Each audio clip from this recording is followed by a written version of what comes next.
మరి ఈరోజు సికింద్రాబాద్ కార్పొరేషన్ మార్పుపై మా గౌరవ మాజీ మంత్రి తలసాని శ్రీనివాస్ యాదవ్ గారి పిలుపు మేరకు ఈరోజు శాంతియుతంగా నిరసన తెలియజేయడం జరిగింది. మరి మేము ఎక్కడో కూడా ఇలాంటి అవాంఛనీయ సంఘటనలు ఎక్కడ కూడా జరగలేదు.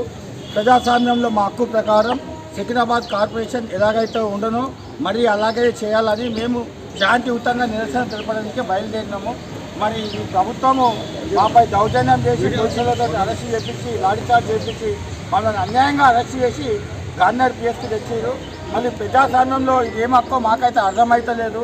ఉన్నటువంటి సికింద్రాబాద్ కార్పొరేషన్ని తీసి మల్కాజ్గిరిలో వేయడము, మరి హైదరాబాద్ సికింద్రాబాద్ కూడా 200 సంవత్సరాల నుంచి కూడా ఇద్దరు కూడా అన్నదమ్ముల్లాగా ఉండే సికింద్రాబాదు మరి హైదరాబాదు.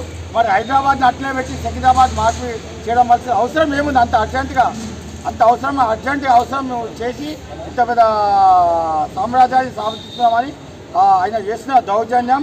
మరి ప్రభుత్వం పైన ఎట్లాగైనా కానీ ప్రభుత్వం మెడల్ ఉంచి ఈ సికింద్రాబాద్ ఏదైతే కార్పొరేషన్ ఉందో దాన్ని మళ్ళీ సాధించుకున్నామని కూడా మేము ఈ సందర్భంగా తెలియజేస్తున్నాము. మరి అదే దమ్ము ఉంటే ప్రభుత్వానికి హైదరాబాద్ పేరు మార్చాలని కోరుతున్నాము.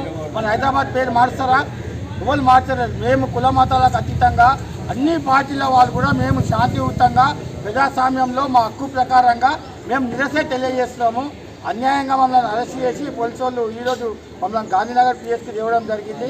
మరి అందరూ కూడా ఒకటేసారి జై సికింద్రాబాద్, ప్రాణాలైనా అర్పిస్తాం, ప్రాణాలైనా అర్పిస్తాం, జై శ్రీనివాస్ యాదవ్, జై తెలంగాణ, జై కేసీఆర్, నాయకత్వం, ప్రాణాలైనా అర్పిస్తాం, ప్రాణాలైనా అర్పిస్తాం, ప్రాణాలైనా అర్పిస్తాం,